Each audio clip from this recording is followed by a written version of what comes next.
নমস্কার, আরও একটা নতুন ব্লগে আপনাদের সবাইকে স্বাগতম। এই হলো আমাদের কলেজ, রামকৃষ্ণ সারদা মিশন বিবেকানন্দ বিদ্যাভবন, যেটা সবাই সারদা কলেজ নামে চেনে। বাঙুর খালের ওখানে বা দমদম পার্কের ওখানে নেমেও পিছন গেট দিয়ে আসা যায়, বা ডায়মন্ড প্লাজার সামনে থেকে ফ্রন্ট গেট থেকেও আসা যায়। চলো আমাদের কলেজের কিছু জায়গা তোমাদেরকে আজকে ঘুরে দেখাই। এই মাঠে বসেই মেয়েরা গল্প করে বা খেলাধুলাও হয়। আর এই যে রাস্তার পাশ দিয়ে ফুল গাছগুলো, এরা কলেজের শোভা আরও বেশি বাড়িয়ে তুলেছে। আমাদের এই এক টুকরো অংশ পুরো দমদম এলাকার মধ্যে মনে হয় সবুজ রাজ্য।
এটা হলো আমাদের ফিলোসফি ডিপার্টমেন্টের রুম, যেখানে মেয়েরা এত সুন্দর সুন্দর পোস্টার তৈরি করে ঘরটাকে সাজিয়ে রেখেছে।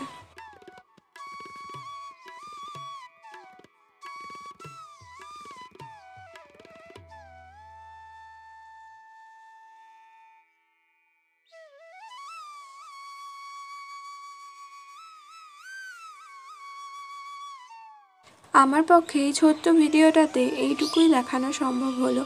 যদি আরও কোনো কিছু আপনারা দেখতে চান তাহলে অবশ্যই কমেন্ট করবেন, আমি সেই ভিডিও দেখানোর চেষ্টা করব।